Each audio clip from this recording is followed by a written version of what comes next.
Allez, puis polémique, l'émission Polémique, nous y sommes pour un autre numéro, le 3e de l'année, en compagnie de toute l'équipe, Marie-Dominique, Annie-France, ainsi que Yann Cédric. Bonsoir à tous, Bonsoir, vous allez bien? ça va. Allez, on y va donc sans plus attendre et vous le savez, l'événement de ce début d'année, c'est bien sûr la Coupe d'Afrique des Nations de football et à quelques pas de cette grande messe du football africain. Puis Polémique et l'émission Polémique se met aux couleurs de l'événement à travers la présence de l'ex-international ivoirien Traoré Kandia qui sera dans quelques instants sur ce plateau. En attendant, la configuration, vous la connaissez, beaucoup d'interactivité dans cette émission à travers nos différents canaux. Le premier canal, c'est celui-ci, votre nom et prénom au numéro de téléphone que voici. N'hésitez pas à nous faire parvenir et puis derrière vous serez en direct avec nous et vous pourrez naturellement poser vos questions à l'ex-international ivoirien.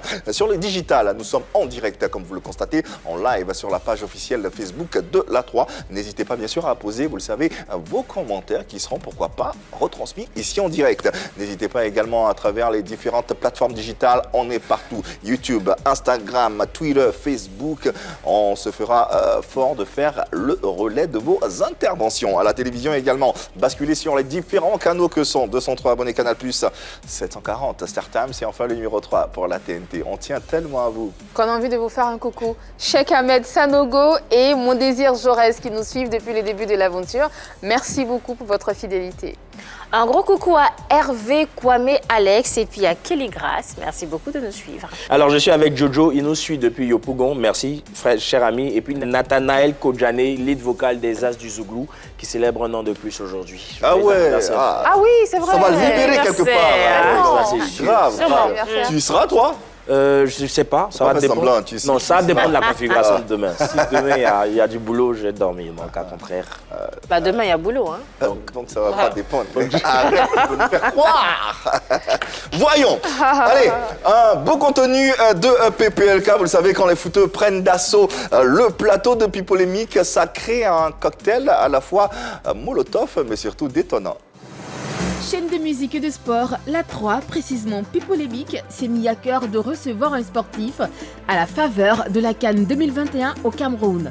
Précisément un footballeur pour nous faire revivre la ferveur autour des championnats auxquels on prépare nos éléphants.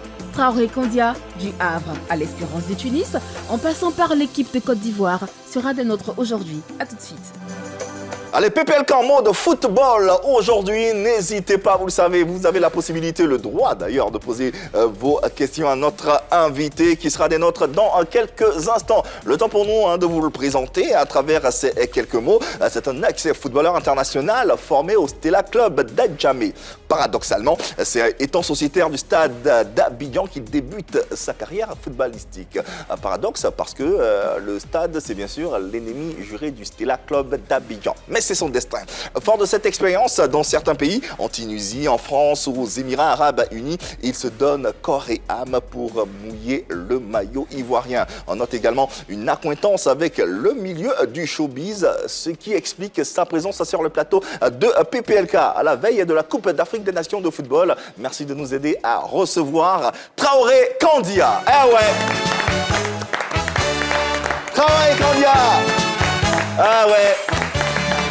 Sur le plateau de PPLK, l'ex-footballeur international ivoirien avec nous pour décrypter la Coupe d'Afrique des Nations, mais pour parler également de sa carrière, sa riche et pétillante carrière à l'international, ici même en Côte d'Ivoire et au sein de l'équipe nationale de la Côte d'Ivoire. En tout cas, merci d'être présent, Traoré Kandia, et surtout, bravo pour tout simplement avoir mouillé le maillot, pour avoir transpiré dans ce maillot ivoirien. C'est pas donné à tout le monde et tu l'as fait avec beaucoup de fierté, avec brio également. On tenait à te féliciter pour l'ensemble de cette carrière. Bravo, bravo, bravo.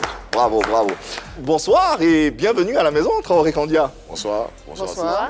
Merci. La 3 et Traoré Kandia, il y a une affinité particulière, de façon naturelle. Il n'y a rien de... C'est comme ça, c'est comme ça. Ouais, je pense, parce que ça commence à être la maison. Oui, c'est la maison, ça commence pas. C'est la maison, tu es chez toi ici, tu t'y sens bien. Et nous également, on est très heureux de t'avoir sur les différents plateaux de cette antenne. Déjà, bonne et heureuse année 2022. On te souhaite une bonne santé et puis le bonheur que tu souhaites avoir dans toutes tes entreprises. Mais déjà, heureuse et pétillante année. Merci, à vous aussi. Merci beaucoup. Voilà, le plaisir partagé. Donc vraiment, bonne année à tout le monde. Ouais, ça fait plaisir. Ouais. Bonne année à tous et à toutes. Et l'actualité en ce début d'année, c'est bien sûr, vous le savez, la Coupe d'Afrique des Nations de football. Quand on est ex-footballeur à la veille ou à l'orée de cette compétition, on se sent comme on retient son souffle ou on est plus dans la peau de spectateur ou on est toujours un footballeur dans l'âme? Bon, on est plus, je vais dire toujours, dans l'âme du footballeur parce que c'est quelque chose que tu as vécu, quelque chose que tu as envie de vivre encore, mais seulement que l'âge ne permet pas, sinon tu as toujours envie de revivre ces instants-là. Mais bon, après on est obligé d'être supporter. Voilà quoi. Allez, on en parle à travers ce numéro de PPLK. On parlera de pas mal de choses. Coupe d'Afrique des Nations, de football, leur époque, l'époque contemporaine. On parlera également de sa carrière, du Stella Club, en passant par le stade d'Abidjan jusqu'à sa carrière professionnelle internationale et également en sélection nationale. Traoré Kandia sur les antennes de la 3 et dans PPLK. Le centre de la cour, Zinguet tout seul là-bas. Ouais, c'est pas n'importe quoi ce centre de Guillaume Lacour. La tête de Traoré et le but. Le troisième but de Kandia Traoré cette saison. Le quatrième ce soir des Strasbourgeois. Lim a mal à la tête. Un défilé qui a un jeu spécifique, c'est un lutteur devant, c'est un joueur qui va se battre sur tous les ballons. Oh, attention ce ballon de la cour et l'ouverture du score immédiate dans ce match. À peine 2 minutes de jouer. On en parlait, hein, c'est lui. Oh, le centre de la cour, la surprise et Kandia Traoré, on était en train de dire qu'il n'avait pas été très heureux, il est là plus grand que son défenseur et tout.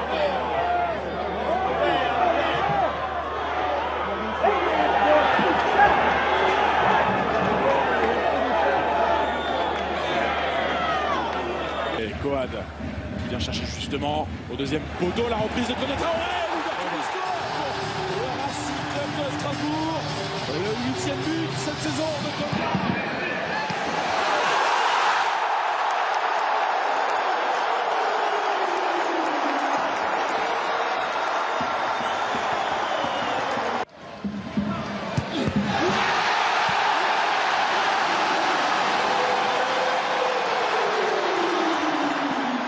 Waouh. Traoré Kandia dans ses œuvres. Ah ouais.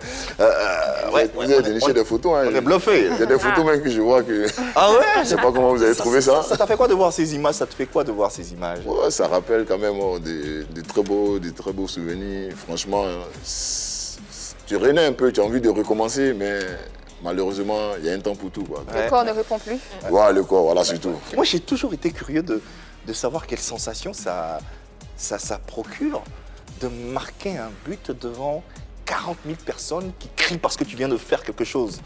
Ouais, les premières fois, c'est que tu as toujours rêvé de ça. En fait, tu as pensé aux premières personnes qui sont passées avant toi. Quand ils marquaient, qu'est-ce que ça faisait? C'est-à-dire que moi, dans ma jeunesse, quand j'étais à la maison, que je regardais la CAN, je voyais par exemple Thierry Joël Maké ou Ibrahima Bakayoko. Je voyais comment ils jubilaient. Je disais, est-ce qu'un jour, je pourrais vivre ça un jour dans ma vie? Et après, quand ça arrivait, tu te rends compte que vraiment que c'est possible. Quoi. Et t'as senti quoi? Tu sens vraiment cette joie-là. Tu es tellement content que tu n'arrives même pas à placer de mots. C'est-à-dire que il y a le plus, c'est que quand tu sens qu'il y a ta famille qui suit et que partout tu passes, tu es acclamé, des trucs comme ça. Je me rappelle la première fois où j'ai ramené ma mère en Tunisie. Elle est venue me voir après un match où on sortait, ils ont commencé à chanter mon nom. Elle avait les larmes aux yeux, elle pleurait et tout.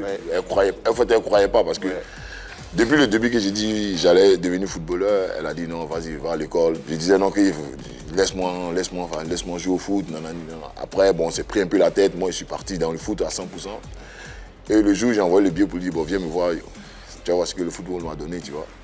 Et quand elle est arrivée, on est rentré, tout le monde chantait mon nom et tout. Elle est Imagine, ça doit être un sentiment Voilà, incroyable, Ouais. indescriptible. En tout Ça cas, faisait vraiment plaisir, quoi. Ouais, on imagine ce que c'est. Parlons du début avec la formation, comment ça a commencé et tout. Tu as été formé, il paraît, au Stella Club d'Adjamé. Pourtant, tu entames ta carrière au Stade d'Abidjan, qui est le grand rival du Stella.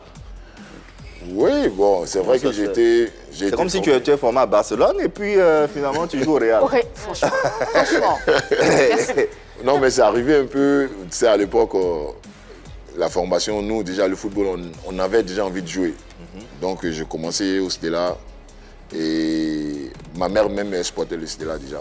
Ah ouais. Et mon père, il a joué à la SEC, à Ah, Abidjan. donc t'es fils de footballeur. Voilà. C'était qui? Il s'appelait Traoré Kandia aussi. Oh, d'accord. Donc, du coup, on m'a donné son nom parce Traoré que... Ah, donc toi c'est Traoré Kanda Junior. Junior, c'est Voilà, fils. en gros, c'était ça. Parce Comme Neymar que, Junior. voilà, comme je ne l'ai pas vu moi-même personnellement, mon père il est décédé aujourd'hui et le lendemain, moi, je suis né. Ah, Tu vois. Donc, du coup, j'ai pris intégralement son nom et ils ont rajouté le prénom de son président. À l'époque, c'était Maître Dervin Émile. Donc, ils m'ont rajouté le nom Émile à la fin. Donc, du coup, j'ai repris le nom de mon père entièrement. Donc, du coup, quand j'ai commencé ma formation au Stella, arrivé à un certain moment, il y a Zaré Mouadou qui m'avait ramené à la SEC. Madou, à l'époque, entraîneur de la SEC. Voilà, il m'avait ramené à la SEC parce qu'on avait fait un tournoi ensemble où j'avais fait bonne impression. Donc, il m'a aimé, il m'a pris, il m'a envoyé à la SEC. Et je suis arrivé à la SEC, franchement dit, à cette époque-là, c'était pas facile parce que je suis arrivé, il y avait des noms comme les Badra Aliou, les Guel Kuresoa, il y avait tous les gros noms que tu pouvais entendre de la SEC. Donc, du coup, moi, j'ai eu peur. Tout petit. Voilà, j'étais petit, j'ai eu peur, donc j'arrivais pas à m'exprimer comme il m'a connu. Donc il a dit, mais Kandia, je ne te comprends pas, c'est parce que tu m'as montré, je t'ai amené ici, tout et tout. J'ai dit, ouais, coach, ça va venir, tout et tout. Donc du coup, après je suis retourné au Stella, j'ai dit, non, ok, c'est bon, je vais retourner, je vais Apprendre commencer, encore. voilà, et puis après je vais revenir parce que ceux-là, déjà, moi je les connaissais déjà à la télé, donc j'ai peur d'être à côté d'eux, tu vois. Donc c'est comme ça que je suis resté au Stella, et de Stella, après je suis parti au stade. Maintenant que je suis arrivé au stade, bon, par la grâce de Dieu, tout s'est Tu t'es allé comme sur. Voilà. Ouais, si. On remarque en tout cas de plus en plus l'absence de derby dans le championnat ivoirien.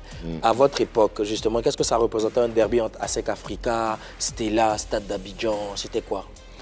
Ouais, déjà à cette époque-là, il faut dire ouais, qu'il y avait la passion du football déjà. Les dirigeants étaient déjà passionnés parce que, comme je disais, tu avais des dirigeants, même s'ils n'avaient pas les moyens, mais ils étaient vraiment là pour les joueurs. Donc ça faisait que les derbys, déjà, il y avait des challenges. Donc c'est-à-dire ouais, que quand Africa doit jouer contre ASEC, on sait très bien que ce match-là, si l'ASEC gagne, les supporters d'Africa, les gens vont se moquer d'eux, des trucs comme ça. Donc ça faisait qu'il y avait déjà ça. Et puis les joueurs entre nous, déjà, on avait déjà cette concurrence à vous dire ouais, que moi, je suis sûr que dimanche, je vais te faire pleurer. Tu vois, donc il y avait des petits trucs comme ça, mais aujourd'hui, c'est vrai que c'est différent. C'était bon enfant ou c'était vraiment c'était la vraie concurrence? Bon, c'était bon enfant. D'accord. Bon enfant, parce que après les matchs, souvent, on se retrouvait, on partait manger ensemble. Et celui qui a perdu, peut-être, celui qui payait le pot, celui qui faisait les choses, celui qui dépensait. Pourquoi maintenant tu es Africa? Non, je ne suis pas Africa. Comme tu es en vert rouge.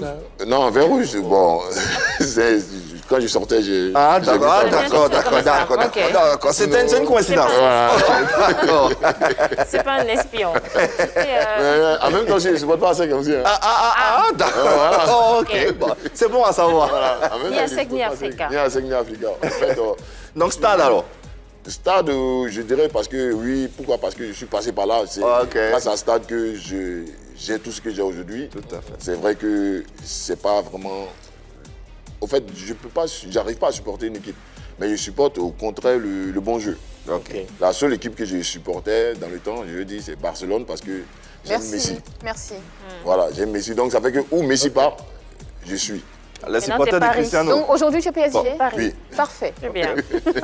D'accord, donc tu fais le tour de certains clubs, tu t'adaptes et tout, et puis tu intègres la sélection nationale. Oui. Comment est-ce que tu y arrives à la sélection? Pour la sélection, déjà, ça c'est une histoire aussi. Hein, parce que ma première sélection, j'étais encore au stade d'Abidjan. J'avais reçu ma convocation et je devais aller en sélection après le match. Et pendant le match, je me suis fait une entorse à la cheville. Waouh. Pendant le match qui devait... Le stade, Après lequel il devait aller. devait aller Ouais, c'est-à-dire après le match, je devais partir. Et pendant le match, je me suis fait une entorse. Ils ont attaché ton pied. J'ai dit, c'est quoi ça? Bon, dans le jargon, c'est quel pays ça? Donc du coup, je ne suis pas parti. On m'a mis des plâtres. Ouais, j'ai fait 10 jours. 10 jours. Parce qu'après ça, on devait jouer aussi au stade. On devait jouer une Coupe d'Afrique comme une équipe angolaise. Donc du coup, je suis resté 10 jours au repos. Et le jour du voyage pour aller en Angola, c'est en ce moment on m'a enlevé le plâtre. Et puis je suis allé, j'ai fait le match et tout, ça s'est bien passé. Arrivé là-bas, l'équipe là-bas voulait me bloquer parce qu'il voulait que je signe avec eux, il ne fallait pas que je revienne, tout ça. Le président a dit non, si vous avez besoin de lui, revenez à Abidjan, vous allez discuter, puis on va voir comment ça va se passer, tout et tout. Il a dit non au président, bon, lui il reste, nous on vient à vous à Abidjan, on va discuter tout et tout. Le président a dit non, ça ne se passe pas comme ça. Revenez, on vient tous ensemble. Puis bon, on a discuté. Toi, Après, tu voulais comme nous sommes rester ou revenus, pas? en ce moment-là, à vrai dire, non. Parce Ça que, réfléchit longtemps. Hein. non, je dis pourquoi, parce que en ce moment, c'est en ce moment que j'ai commencé à sortir, à me révéler à Abidjan. Et donc, tu vois, quand tu commences, tout le monde ici, Kandia ici, tu es content, tu aimes bien ce petit truc-là. Tu veux faire ça, voilà, tu veux venir vivre un peu ça, faire un peu ta star, un peu tout et tout. Donc, pour l'instant, je n'avais pas encore ça à la tête parce que je me rappelle bien avant de partir, quand j'avais signé au stade, j'avais signé à crédit, tout et tout. Et quand j'ai commencé à faire fort, ils m'ont donné tout mon argent, tout et tout. Donc, du coup, j'ai rassemblé, j'avais au moins, si je me rappelle bien, près de 3-4 millions comme ça. Donc, du coup, j'ai jamais connu ça. Donc, je voulais acheter une voiture tout de suite. Il faut que, voilà. Donc, tu t'affirmes. Voilà, tu vois. Ouais, c'est normal, ça c'est humain. On Donc, va lui en vouloir pour ça. Donc, du coup, je suis revenu. Et quand je suis revenu, après, on a fait un autre match encore. On m'a rappelé encore en sélection. Il y avait un autre match, on m'a rappelé en sélection. Et quand on m'a appelé en tant que le 19e joueur. Il y avait 18. Donc, on m'a rappelé comme le 19e joueur. À l'époque, c'était pas 23 ou... Non, à l'époque, c'était 18. On prenait 18. Okay. Et quand je suis arrivé, il y a Gaël qui devait venir, mais qui était incertain. Donc, on m'a pris au cas où il est là ou il n'est pas là, tu vois. Donc, du coup, moi, je n'étais pas tranquille. Je dis, mais attends, à chaque fois qu'on va m'appeler, il y a toujours un petit truc. Nanana. Et finalement, après, je suis resté. Ouais. J'ai fait ma première sélection et... ainsi de suite. Voilà. À ce jour, quelles sont tes statistiques en sélection nationale? Nombre de sélections, nombre de buts et voilà, j'en passe. Bon, franchement, je pourrais pas donner de chiffres exacts, mais je sais que j'ai pas mal de sélections. J'ai peut-être une vingtaine ou... Une vingtaine de sélections. Et puis, je crois qu'il doit peut-être 10, 15 buts, je sais pas. Ah ouais. Ouais. Combien de cannes? Combien de cannes? J'ai fait une canne. Une canne. Une vingtaine de sélections pour une quinzaine, une dizaine de buts. Le ratio est conséquent. Il est considérable. Ouais, conséquent quand même. Ouais, mais il faut dire qu'à notre époque aussi, c'était pas... Il y avait des clients quand même devant. Hein. Il y avait de gros clients, mais puis bon, on n'a pas eu la chance que... La génération d'aujourd'hui, aujourd'hui, parce qu'on n'avait pas de... Il fallait avoir un entraîneur de caractère qui pouvait vraiment faire des choix en fonction de la forme de chaque joueur, quoi. D'accord.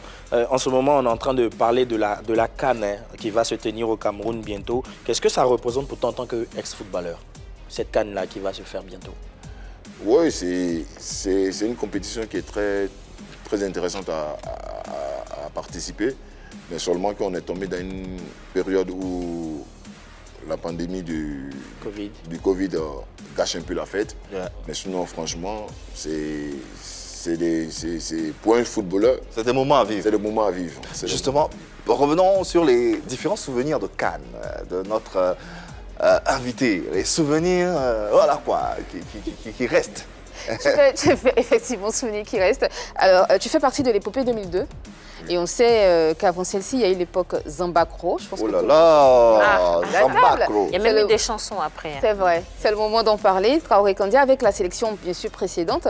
Dans quel état d'esprit tu étais en intégrant la sélection qui a suivi? Est-ce que tu étais stressé? Est-ce que tu avais peur? Ou est-ce que tu avais confiance en... C'est vrai, parce que la sélection, on dit, hein, ils sont partis à Zambakro. Oui. Ah ouais. Ils ont été matés. Vous venez d'arriver, si vous ne faites pas mieux... Vous serez reconduit à Zambakro. C'est tombé à Guantanamo même. C'est tombé à une époque pour moi où j'étais plus en confiance. Ok. Voilà, où j'étais plus en confiance parce que je suis arrivé du stade, même pas 6 mois, je suis parti à l'Espérance de Tunis. J'arrive à l'Espérance de Tunis, je suis meilleur buteur du championnat. Et tout. Donc du coup, quand je viens avec une confiance. Je me suis dit que c'est sûr que j'allais exploser à cette canne-là. Mais seulement que, bon, j'ai pas eu la chance d'être titulaire comme il se devait parce que il y avait Ibrahima Bakayoko qui était là, il y avait Kalou Bonaventure, il y avait... C'était de grands noms quand même. Il y avait Kader Keita. Est-ce que tu as retrouvé dans la sélection des rescapés de Zambakro? Oui. Qui? Il y avait Kalou, il y avait Bakayoko, Ibrahim. il y avait Cyril, il y avait Cyril de Moreau, il y avait Diabaté Lassina. Ouais. Il y avait Diabaté Lassina, il y avait Blaise, Kwasi Blaise. Ouais. Il y avait Kwasi Blaise. Qu'est-ce qu'ils t'ont dit, eux? Est-ce que vous en avez parlé? C'est le meilleur ami de Marie. Oui. C'est à Kwasi Blaise? J'aime beaucoup. Un coucou au passage. C'est mon sœur, je l'aime. Ouais, c'est un grand frère du quartier aussi en même temps. Parce qu'on était dans le même quartier à Djamé. Ah, d'accord. Voilà, donc... Mais qu'est-ce qu'ils t'ont dit, ces Zambakro? Surtout sur Bon, Zambakro. c'est vrai que toi, tu n'y étais pas, mais on s'imagine. Bon, quand tu arrives dans la sélection, vous en parlez. C'était plus une moquerie. Hein. Oui, justement. Ils se moquent de qui? Ils se moquent d'eux-mêmes ou vous vous Non, ils se moquent d'eux-mêmes déjà parce qu'il y a eu des scènes où il y a d'autres joueurs qui ont failli jouer les durs. Après, quand les militaires ont serré le visage... Ah ouais. Ah bon. On ne sait plus les durs là, du coup. Ils ont dit qu'il y a d'autres qui refusaient de manger pour dire que bon, non, mange pas pain, sardine, et tout, voilà. Mais ils sont restés à la main, c'était moi, il n'y a que ça. Donc voilà, c'était des trucs comme ça, on prenait pour les attacher, puis voilà quoi. Ouais. Bon, en gros, on n'a pas trop parlé de ça, on était plus concentrés pour vraiment faire une canne. Une bonne canne, plus que des mauvais souvenirs qui sont passés à Zambakro. Ouais. Mais malheureusement aussi, ça a suivi, c'était une canne aussi. Désastreuse. Vous êtes éliminé au premier tour carrément. Au premier tour, ouais. Qu'est-ce qui n'a pas marché? Qu'est-ce qui n'a pas marché? Je dirais plutôt la préparation. Voilà, la préparation. Parce que quand on regarde la liste des joueurs qu'il y avait, a dit qu'on pouvait sortir au premier tour. C'était un truc qui n'était pas possible. Mais je pense que la préparation a été tellement pas bien faite et tous les contours, avant de décoller pour aller à la CAN, la prime de sélection n'était pas encore donnée. Donc on est resté en train de discuter pendant presque 5 à 6 heures du temps avant qu'on donne d'abord. Ils sont venus nous redonner ça à l'hôtel Ibis. Il fallait appeler les parents pour qu'ils viennent prendre la suite d'argent là.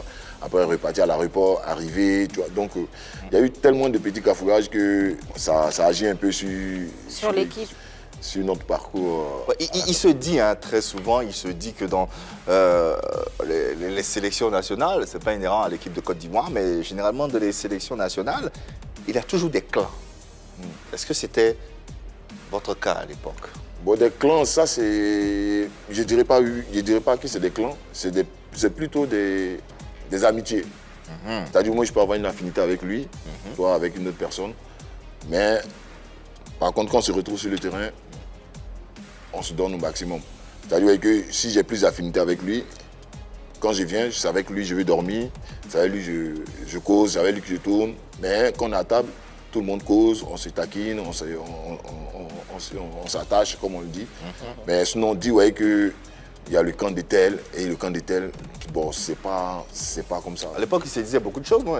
Effectivement, on parlait de clan, en fait. C'est pour ça qu'il va employer le mot clanisme. On parlait de clan entre joueurs. On disait qu'il y avait le clan des championnats internationaux, des footballeurs internationaux avec Ibrahim Bakayoko, Lassisi Saliou, Diabaté Lassina, et puis les clans. Le clan des footballeurs locaux avec Losséni Konaté, Koné Ibrahim, Kwasi Blaise, Badra. Comment se passait la cohabitation entre vous? Tu disais qu'il n'y avait pas de clan, c'était plutôt des amitiés, mais comment ça se passait en fait entre vous? Effectivement, comme je dis, quand les pros ils arrivaient, ils étaient vraiment entre eux les pros parce que voilà, ils étaient pros. Nous, ils ne s'approchaient pas des locaux? Si, ils s'approchaient. Mais je veux dire que nous, à la base, déjà, on était un peu déjà, s'il faut dire... Pressionnés peut-être, non? Voilà, s'il faut dire ça. Il était dans le clan des pros, puisqu'il était déjà parti à cette époque. Mais bien avant que je parte, quand ils venaient aussi, c'est comme ça, on les voyait toujours en pro. Même nous-mêmes, on les disait, le pro. D'accord. Quand on était avec eux, mais quand ils viennent, le pro, c'est comment? Je prends ta chaussure, le pro, je prends tel truc. Donc voilà, il y avait, au fait, on peut dire que il y avait un respect déjà qui était là. C'est-à-dire que tu mettais le pro déjà en respect par rapport à toi-même déjà. Tu vois ce que je dis? Non, c'était pas comme si il fréquentait pas. Si, Bakayoko, il causait tout le monde. Et là, ici, il causait tout le monde. Mais seulement que les locaux, déjà, à la base, déjà, on pensait qu'ils étaient plus mieux que nous, déjà, à la base. Donc, Mais en même temps, on est tous humains, on est tous, voilà, humains. Non, tu es impressionné. Oui, mais quand même, le pro, il arrive. Le pro des pros. Le pro des pros, il arrive. Souvent, il peut narguer un peu le mec qui joue ici. Tu vois, moi, je suis un pro. Toi, tu n'es pas un pro. Il y a ce côté, il y a cet ego-là, forcément, surtout dans un environnement concurrentiel comme celui-là. Tu ne vas pas me dire que c'est jamais arrivé. Non, ça n'arrive pas. La plupart du temps, quand ça arrive, ce genre de trucs-là, c'est que ça vient par la faute de l'entraîneur. Toujours l'entraîneur. Tu vois ce que je veux dire? Comment ça? Quand je dis ça vient par la faute de l'entraîneur, c'est que c'est l'entraîneur maintenant qui juge plus la performance de chaque joueur, mais qui juge selon le statut. Ok. Donc, tu vois, c'est à partir de là qu'il y a quelque chose qui commence à rentrer en contexte. Sinon, si l'entraîneur il juge sur les performances de chacun et qu'il fait ce qu'il a fait, il n'y a aucun problème. D'ailleurs, à la même époque, il y a eu cette fameuse rumeur avec l'ex-sélectionneur d'antan, Lama Bamba, au sujet d'une fameuse montre que la Sissi Saliou lui aurait offerte et tout. Tout ça fait jaser. On s'en souvient encore, hein? Oui, moi, j'ai attendu ça comme vous. Hein. Sinon, je n'étais pas encore là. J'ai juste entendu la rumeur. J'ai attendu, je n'étais pas là. Mais tu étais footballeur quand même. Oui, j'étais footballeur, mais... Tu avec quelques joueurs pour avoir l'info? Non, à cette époque, franchement, j'ai pas vraiment... Mais tu l'as dit toi-même, que le sélectionneur, très souvent, ne maîtrisait pas son environnement. Du coup, ça laissait... Ça laissait libre cours à certaines attitudes. Oui, ça laissait entrer. C'est ce que je disais, parce qu'à la base, comme je t'ai dit là, si l'entraîneur n'arrive pas à décider, parce que lui, il est mieux que ce joueur-là, c'est pas parce qu'il est pro, que je vais forcément enlever celui qui est encore en Côte d'Ivoire, qui est plus fort que l'autre. Tu vois ce que je veux dire? Tu as subi ça, personnellement? Oui, j'ai subi ça. Alors, la preuve, c'est ce qui s'est passé à la CAN, au Mali. Voilà, parce que j'étais, sans me glorifier, mais j'étais l'un des joueurs les plus en forme. Mais on ne m'a jamais laissé commencer un match. Et finalement, le seul but même, c'est moi qui l'ai marqué. D'ailleurs, justement, en parlant de ce seul but... Justement, c'était le match contre le Congo. À la 76e minute, tu fais ton entrée. Et à la 86e, tu inscris le seul but, je dirais même le seul but de la Côte d'Ivoire. De la Côte d'Ivoire. Et comment on se sent justement quand on est marginalisé au départ et puis on arrive, on vient quand même essuyer un peu le visage de la Côte d'Ivoire avec un seul but? Ouais, tu sens une petite frustration parce que tu te disais, si j'avais eu la chance de commencer les matchs, peut-être que j'allais faire mieux ou peut-être pas. Mais il fallait qu'on me donne quand même une chance de commencer un match du début jusqu'à la fin, voir ce que ça allait donner. Mais bon, on n'a pas eu cette chance, donc tu acceptes... Mais à côté de la frustration, il y a la fierté aussi. Oui, il y a la fierté parce que tu te dis, ouais, au moins, j'aime quand même, étant un attaquant, j'ai quand même marqué un but quand même. Donc je prends ça comme une consolation. Une consolation perso, quoi. Est-ce que quand tu parles de frustration, ça veut dire que tu te sentais meilleur que ceux qui étaient sur le terrain? Meilleur, je ne vais pas dire meilleur, mais je vais dire peut-être plus en forme en ce moment. Plus en forme? Ouais. Tu avais quelque chose en plus? Voilà, parce que on avait 3 matchs par poule. Je ne sais pas si vous voyez ce que je dis. Oui, dans le football, quand on a 3 matchs par poule, qu'on a essayé une fois, 2 fois, la 3e fois, on essaye de chercher. Il y a eu le Cameroun. Le Cameroun nous a battu 1-0. On a eu le Togo, match nul, 0-0. Voilà. Et le Congo, 3e match, 3. Voilà. Donc, on a eu la même équipe qui a commencé le premier match, le deuxième match. Bon, le 3e match, on se disait peut-être qu'on allait changer. Et puis, voilà, essayer d'autres personnes pour voir ce que ça allait donner. Et ça n'a pas été fait. Et au final, on est parti. On s'est retrouvé avec une défaite. Quand tu marques le seul but de la Côte d'Ivoire à cette Coupe d'Afrique des Nations de football, et que vous êtes éliminé, et que le coach, je veux dire, quand il constate que c'est toi qui as finalement marqué le seul but, qu'est-ce qu'il te dit ou qu'est-ce que vous vous dites? Qu'est-ce que toi tu lui dis? Tu as vu, non? Ou bien, qu'est-ce que vous vous dites? Non, mais je pense que là, c'est le coach qui est mieux placé pour te répondre. Mais quand on sort d'un truc comme ça, à partir de là, c'est des critiques, c'est des critiques. Chacun dans son coin, chacun raconte sa vie. Qui critique? Vous critiquez la tactique du coach, c'est ça? On critique tout. Ah, d'accord. On critique et vous êtes critiqué aussi. On se critique du début de la CAN jusqu'à là, le joueur qui a fait ça, le joueur qui a fait. Donc quand l'autre vient, l'autre fait. Aujourd'hui, quand tu t'assois, tu réfléchis, tu te dis ouais, que bon, dans l'ensemble, on a été nuls. La défaite est pour le groupe. À ce jour, finalement. c'est ta seule expérience Cannes. Oui, c'était la seule expérience. Tu penses ça comment, comme du gâchis? Oui, je prends ça un peu comme du gâchis parce qu'il y a eu d'autres Cannes où je pouvais quand même venir. Et il y a eu pas mal de trucs qui sont passés et au dernier moment, ça ne s'est pas fait. Donc, c'était encore des frustrations parce que c'est tombé à des époques où aussi j'étais en pleine forme. Bon, voilà, mais bon. Après, comme j'ai dit, on était à une époque où on avait beaucoup de bons joueurs. Ouais. La Côte d'Ivoire, il y avait beaucoup de bons joueurs. Beaucoup d'individualité. Beaucoup d'individualité et beaucoup de bons joueurs. Et tous ces joueurs-là aussi ils brillaient constamment dans les clubs. Et il fallait avoir un entraîneur, comme j'ai dit, qui avait du caractère. Autre rumeur qui arrive généralement dans les sélections, on parle de pratiques mystiques, surtout à votre époque. Hein. Ouais, surtout à votre époque, on parlait très souvent de pratiques mystiques, on va pas... De quoi? De basse. De basse. Les gars qui partaient faire laver leurs pieds. Ouais, il y en a qui avaient des odeurs dans le vestiaire, des odeurs... Des gris-gris. Des odeurs, Oui, ça, même jusqu'aujourd'hui, ça existe. Hein. Ah ouais? Ouais, jusqu'aujourd'hui, ça existe. C'était quoi ton basse? Voilà. Moi, tu faisais quoi? Moi, moralement, j'étais prêt un peu. Et ouais, bon, mais bon. J'avais un petit talisman quelque part. J'avais une petite corde blanche là, que je me suis mis dans la tête. Quand j'ai attaché mon pied avec ça, je me dis ouais, que ça passait. Tu t'es mis dans la tête? Ouais.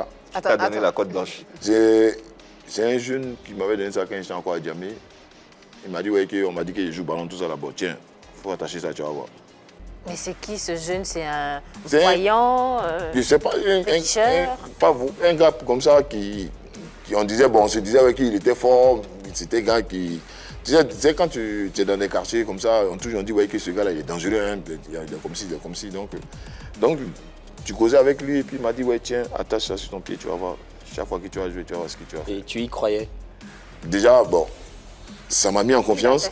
Okay. Et effectivement, je ne sais pas si c'était une coïncidence, mais à chaque fois qu'il mettait aussi, ça se passait. Ça se passait. Je marquais, il tentait tout. Mais tes coéquipiers qui voyaient la corde au pied, ils disaient... Après, chacun se débrouillait, chacun avait son truc. Façon, hein. Chacun son Les autres avaient quoi? Je dis pas non, chacun avait son bidon, chacun avait son... Bidon? Ouais, chacun a son bidon, chacun a sa corde au C'est que ça avait des talismans. Il y avait d'autres dans le vestiaire, là? Ouais, chacun mettait son truc. Ah bon? Après, c'était la rue, hein? On est lancé, hein. Ah ouais? Non, après c'était comme ça. Et après, ça faisait qu'on prenait pour se taquiner. Après, on se moquait. On dit, mais lui là, c'est lui qui a le plus gros vivu. Ah ouais? Ouais, tu vois, on prenait pour rigoler.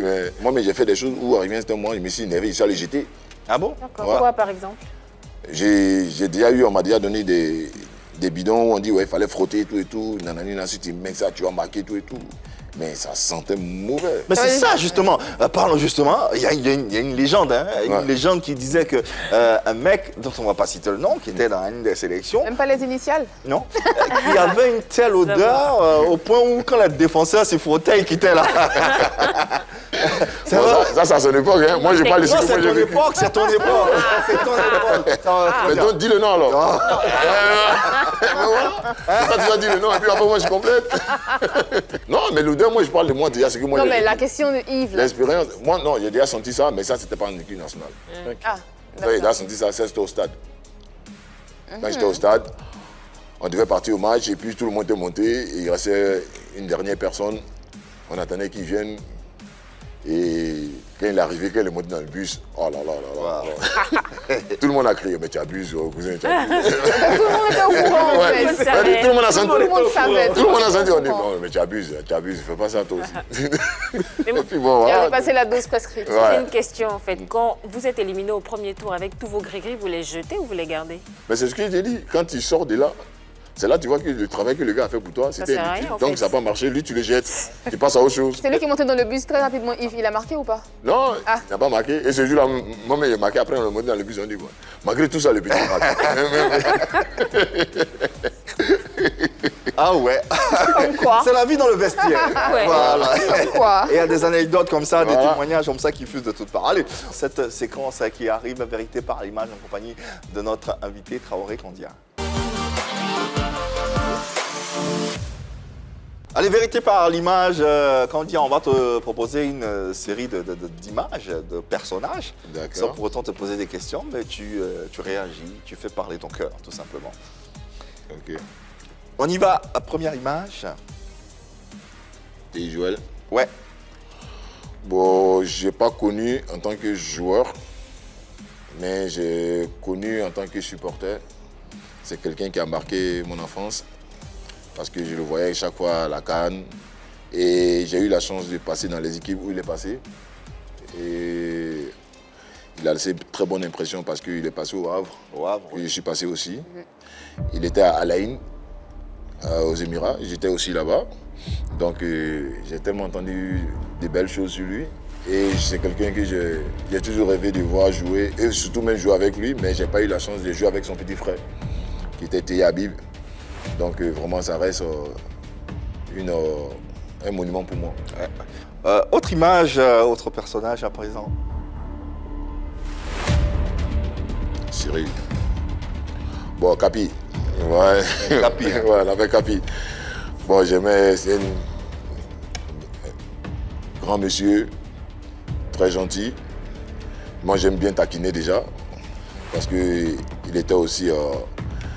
il a eu la chance de jouer avec lui. Et surtout, il nous parlait beaucoup du côté professionnel, comment ça se passait, parce qu'eux, ils ont fait des grands clubs comme tels que le Milan. Lancé. Donc on avait la Terre de curiosité Milan. de savoir comment ça se passait avec Laurent Blanc, des trucs comme ça, comment est-ce qu'il n'était pas impressionné et tout et tout. Il a dit non, mais il dit autant nous on parle de Laurent Blanc, c'est comme ça, autant eux parlent de lui aussi. Ouais. Donc du coup, ça faisait que dans les deux côtés, on arrivait à peser les deux noms. Et franchement, c'était toujours un plaisir de jouer avec lui. C'était quelqu'un qui savait jouer au foot, qui était très relax, propre, mais comme Il était beaucoup critiqué hein, à son poste. Oui, parce que... Surtout en sélection. Oui, parce qu'il faut remarquer quelque chose. En sélection ici, on a eu pour défenseur la force, la brutalité. Bon, lui, c'était pas quelqu'un comme ça. C'était la finesse, la Voilà, classe. c'est quelqu'un qui savait jouer tel comme la Sicile, tu vois. Il posait le ballon. Ok, Abidjan, en Côte d'Ivoire, on était habitué à des défenseurs qui aiment tacler. Ouais. Lui, par exemple, Cyril Demoro, c'était ça. Lui, c'était ça. Ouais. C'était la finesse, c'était le style, tu vois. Donc, en Côte d'Ivoire, on avait du mal à souvent. On n'était pas habitué. On n'était pas habitué à ça. pas Voilà. habitué. Parce qu'il y a des postes en Côte d'Ivoire, quand on dit que tu joues ces postes, il faut que ton maillot soit toujours sale. Ouais. Voilà. Comme Mais ça, sinon, on va dire. quelquefois, il partait au charbon. Hein. Ouais. Quand c'est chaud, là, quand on est parti au Congo, on allait au Congo, il allait au charbon. Hein. Ouais. Donc, Ouais. mais après, comme je t'ai dit, les Ivoiriens, j'ai l'impression que les Ivoiriens, ils savent. Non, on n'était pas habitué, comme tu dis. C'est une belle analyse. En Voilà. tout cas. Ouais, aujourd'hui, on peut comprendre. On peut comprendre avec une analyse pareille. Autre image à présent, quelqu'un d'autre. Bakayoko, Salenko. Quoi?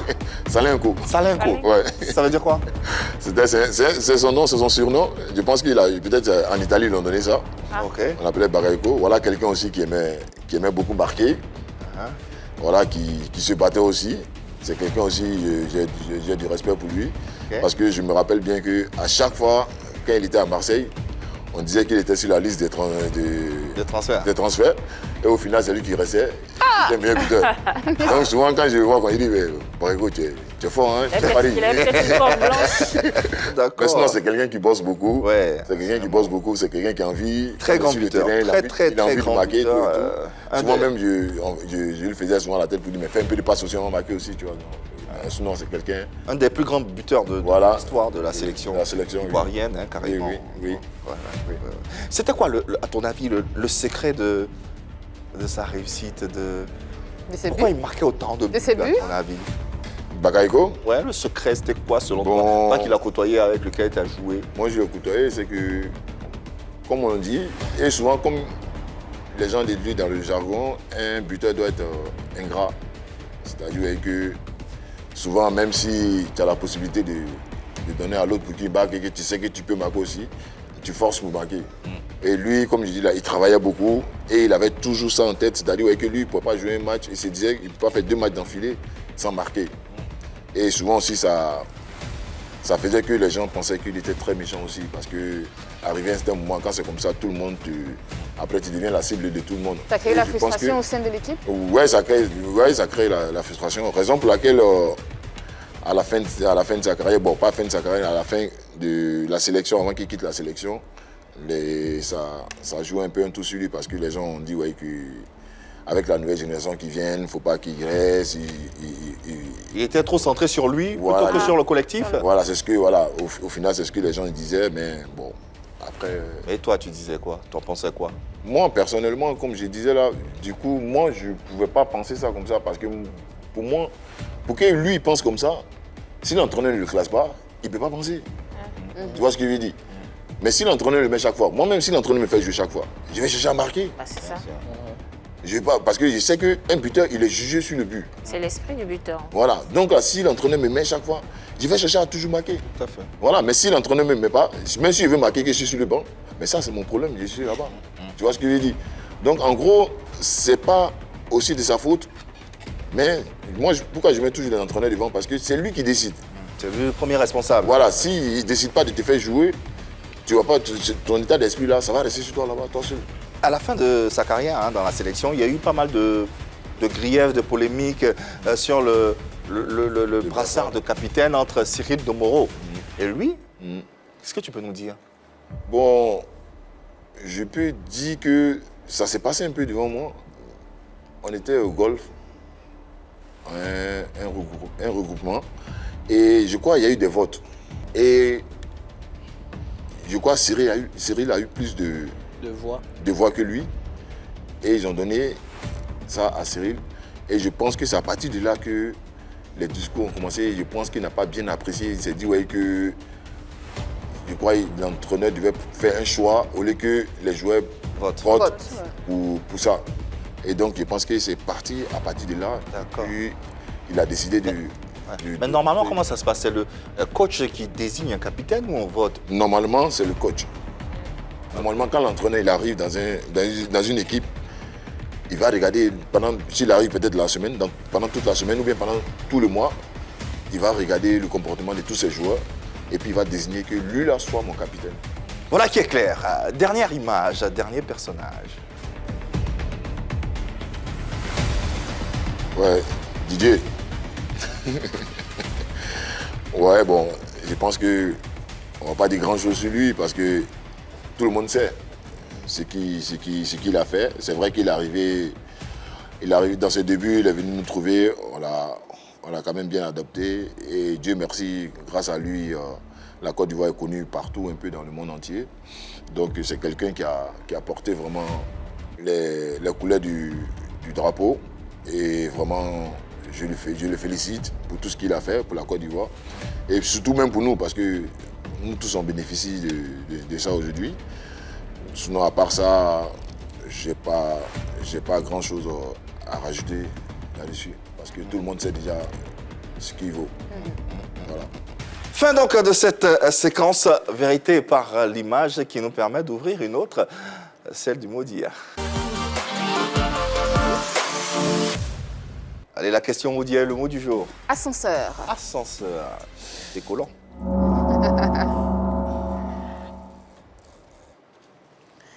Alors, Traoré Kandia, il est vrai, certes, que tu as été formé au Stella Club d'Adjamé, on en parlait à l'instant, mais c'est le Stade d'Abidjan qui t'a révélé dans le foot. Tu l'as reconnu sur ce plateau, on en a parlé en début d'émission. Tu as mené une belle carrière professionnelle avec tout ce qu'elle a comme avantage. Tout ce qu'elle a comme avantage, argent, reconnaissance, enfin tout ce qu'il y a. Aujourd'hui, avec du recul, Kandia, penses-tu renvoyer correctement l'ascenseur à ce club qui t'a révélé? Le stade, pour l'instant, je dirais pas oui, parce que c'est vrai que depuis mon départ au stade, il y a eu beaucoup de choses qui ont changé. D'accord. Donc, comme quoi, par exemple? Les dirigeants. D'accord. Les dirigeants qui ont changé, le président, tout le staff. Donc, ça fait que je connais vraiment pas des personnes qui dirigent aujourd'hui le stade d'Abidjan. Donc, c'est difficile pour moi de m'intégrer tant qu'on ne me fait pas appel pour dire ouais, que bon, viens, avec ton expérience, qu'est-ce que tu peux nous apporter? Pardon, mais avant que tu partes, il y avait un président qui était là avant. Non, le président qui était là quand je partais n'est plus président depuis. C'était qui? C'était Eric Madjoba. D'accord. Et tu ne l'as jamais approché, il t'a jamais approché, rien du tout? Non, lui n'est plus président depuis, ça fait maintenant... Quand moi je suis parti après une année, je crois, une année après, il n'était plus président. Donc, mais quand je suis parti, dans les mois qui ont suivi, quand je suis venu, j'ai offert des ballons, des trucs comme ça. Je venais, je passais aux entraînements quand ils s'entraînaient parce qu'il y avait encore des amis qui étaient là. D'accord. Voilà, je passais dans des entraînements avec eux. Tu avais des amis qui étaient là, donc tu le faisais. Maintenant que tu n'as plus d'amis, est-ce que tu as besoin de les connaître pour y aller? Est-ce que tu as besoin de les connaître pour leur apporter des équipements? Bon, je dirais plutôt oui parce que aujourd'hui, comme j'ai dit, le football aujourd'hui, quand tu veux aider quelqu'un ou bien tu veux aider une équipe, il faut que tu saches réellement où l'équipe va pour vraiment te mettre dans la danse avec eux. Mais tant que tu ne sais pas, c'est comme si tu allais te cogner le mur. Donc, raison pour laquelle on attend toujours qu'on nous appelle souvent si c'est un point pour qu'on puisse vraiment venir en aide, quoi. Là, ils sont en deuxième division, là, tu sais ou pas? Oui, là, il y a appris qu'ils sont en deuxième division. Qu'est-ce que tu peux faire pour les aider? Ce que je peux faire pour aider l'équipe, déjà, à la base, comme je dis, j'aurais souhaité que j'ai une place. Quand je dis une place, c'est-à-dire que j'ai un rôle vraiment bien défini dans le truc. Tu veux diriger le club? Ouais. Tu veux diriger le club? Bien sûr. D'accord. S'il y a cette possibilité-là. Tu veux être président du club? Peu importe. D'accord. Que je sois président, que je sois directeur sportif. Mais au moins, je sais l'apport que je pourrais apporter pour donner une nouvelle naissance à l'équipe. D'accord, une nouvelle vision. Voilà, pour que vraiment l'équipe puisse remonter tout de suite. Mais les dirigeants d'aujourd'hui peut-être pensent que le fait que nous on vient vers eux, ça va les éteindre ou bien on va venir peut-être gâter ce qu'eux ils ont envie de faire déjà depuis longtemps. Ah, c'est ce que tu penses? Oui. D'accord. Oui, okay. C'est pour ça qu'aujourd'hui on n'arrive pas vraiment à se comprendre si c'est un point. C'est très intéressant. Aujourd'hui, tu dis que tu veux diriger le club, mais qu'est-ce que tu fais justement pour qu'on sente que tu as vraiment envie de prendre en main ce club-là et de le ramener en première division, par exemple? Je prends un exemple sur le Stella. J'ai été formé au Stella. Je suis parti au Stella quand le président Bitogo était encore président. Oui. Je suis revenu. Par le Salif Bitogo? Oui, Salif Bitogo. Okay. Et je suis revenu, il était encore président. Je suis venu vers lui. Comme je dis, j'ai parlé avec lui, j'ai échangé avec lui. J'ai dit aujourd'hui, moi je veux apporter un plus au Stella pour que le Stella vraiment puisse être à un certain niveau. Maintenant, vu que vous êtes déjà le président, moi j'aimerais que vous soyez le PCA du Stella. Vous mettez président délégué et puis section football.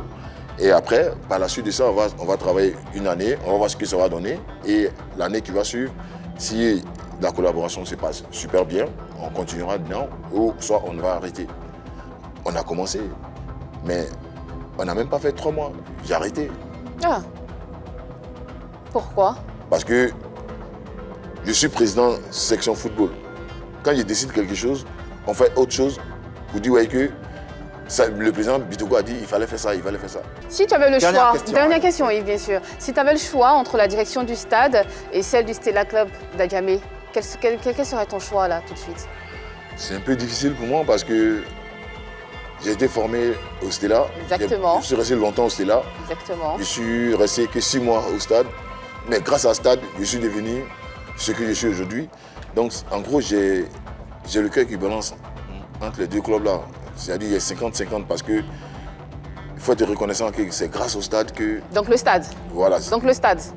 C'est-à-dire, je peux dire oui, le stade. Ok, merci Yves. Merci infiniment. La fin de la question Modia, les questions ont été posées, les réponses ont été données. Juste un petit détour par ton époque. À l'époque, il y avait au sein de la sélection ivoirienne un certain Lassisi Saliou. Et on parlait de travaillement. Je ne sais pas si tu t'en souviens forcément. Je crois que c'était un chanteur, moi. On disait tellement son nom. Parce qu'il était cité dans toutes les chansons. Ah, je crois que c'était un vous chanteur ou un pensiez quoi à DJ. l'époque, vous, footballeurs, de travaillement de Lassisi Saliou? Bon, à l'époque, on se disait qu'il était fort. Parce que c'était pas donné à tout le monde de... Fort financièrement. Ouais, financièrement. Ah. Non, il était fort même, mais c'était un bon joueur. Professionnellement? C'était très fort. Il était savait très fort, jouer. ça, ouais. Ça, seulement, Ouais. personne ne peut l'enlever en lui. Il ouais. était très très fort. Ça, il faut que je précise, il était très très fort. Et financièrement aussi, il était très fort. Parce que je pense qu'il avait fini, il avait gagné un procès. Ouais. Contre Avec contre l'AS Roma. Ouais, il a eu beaucoup d'argent, franchement. Mais avant ça, hein, avant le procès, Il faisait les travaillements. Non, avant ça, c'est devenu carrément un mythe, Non, une légende. mais avant ça, il ne faisait pas les travaillements comme ça. Hein. C'est à partir de là, après ce procès-là, à partir de là qu'il a commencé. Quand il s'est blessé surtout, quand il s'est blessé après sa blessure, qu'il a commencé à... Si je me rappelle bien moi. Hein. Vous, mais qu'est-ce que vous en pensiez, vous, footballeur, vous voyez De l'extérieur. votre collègue? Non, mais en ce moment, il faut le dire que c'était la tendance. Hein. Donc, c'était la tendance, tu ne voyais pas ça en mal. Hein. Au contraire, tu te disais, si tu avais les moyens aussi, tu allais peut-être le concurrencer parce qu'en ce moment, c'était ça qui était à la mode. Donc, tu sais bien que nous, les Ivoiriens, on suit toujours la mode, on ne cherche pas à comprendre. Donc, en ce moment, tout le monde faisait un peu ça. Tu en as fait un peu? J'en ai fait un peu, mais voilà, j'ai même mes limites. Quoi, parce que C'était quoi tes limites? Je ne touchais pas les mêmes sommes que Tu allais jusqu'à combien en travaillant? Cousin. Cousine.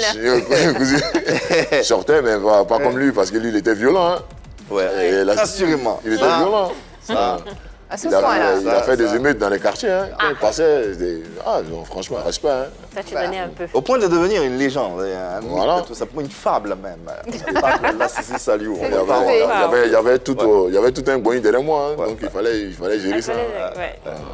Alors, parlons des chances réelles de la Côte d'Ivoire à cette Coupe d'Afrique des Nations. Déjà, comment tu juges l'ossature de la sélection nationale? Et puis, quelles sont nos chances? Je dirais que on a un bon groupe. Ça, il ne faut pas se mentir. On a un bon groupe, il y a des joueurs de qualité. Après, comme je le dis, si l'entraîneur ne fait pas ce qu'il a à faire, c'est sûr qu'on va revenir à la maison au premier tour. Parce qu'avec les joueurs qu'on a, ce n'est pas possible que la Côte d'Ivoire puisse sortir. Moins que peut-être jusqu'en demi-finale. Bon, si l'entraîneur fait ce qu'il a à faire et que les joueurs ne font pas ce qu'il a à faire. Non, parce que si l'entraîneur fait ce qu'il a à faire, forcément les joueurs vont faire ce qu'il a à faire. D'accord. Qu'est-ce que tu penses de Baumel concrètement? Qu'est-ce que tu penses de lui? Non, moi personnellement, je trouve que il n'est pas prêt pour cette sélection pour l'instant. Waouh. Qu'est-ce qui manque à Baumel? Il manque du caractère. Du caractère. Du caractère. Parce que déjà, comme je dis, il y a des matchs qu'on a vus où il a fallu qu'il mettait tel joueur. Ça n'a pas été le cas. Et il a mis ces joueurs-là. Après, je prends l'exemple du match contre le Cameroun, où il a fait rentrer Sangaré après. Mais tu fais rentrer quelqu'un après, pourquoi ne pas le faire commencer? Quand tu me dis qu'il est malade, ou bien il était malade.